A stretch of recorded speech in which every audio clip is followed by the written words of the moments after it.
একটি হরিণ যখন বাচ্চা জন্মের নিকটবর্তী সময়ে উপনীত হল, তখন সে জঙ্গলের এক প্রান্তে অবস্থান নিল। হঠাৎ, যখন সে বাচ্চা জন্ম দিচ্ছিল, আকাশ বজ্রপাত ও ঝলকানি শুরু করল, বনে আগুন লাগল।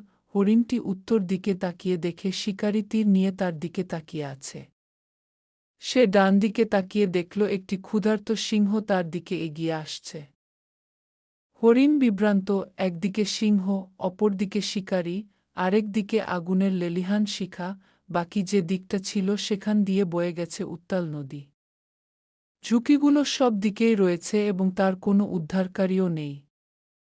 এমতাবস্থায় হরিণটি কোনো উপায় না দেখে সে তার সন্তান ভূমিষ্ঠ হওয়ার দিকেই নজর দিল। এরপরেই বজ্রপাত শিকারীকে অন্ধ করে দিল। শিকারীর লক্ষ্যভ্রষ্ট তীর এসে ক্ষুধার্ত সিংহের গায়ে লাগল।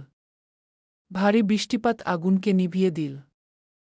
হরিণটি শান্তিমতো তার সন্তান জন্ম দিল। এর থেকে শিক্ষা, আপনার জীবনের এমন কিছু মুহূর্ত থাকে যখন আপনি প্রতিটা ক্ষেত্রেই বাধার সম্মুখীন হন।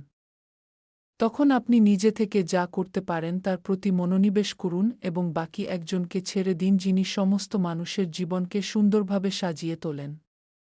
তিনিই আমাদের মহান সৃষ্টিকর্তা।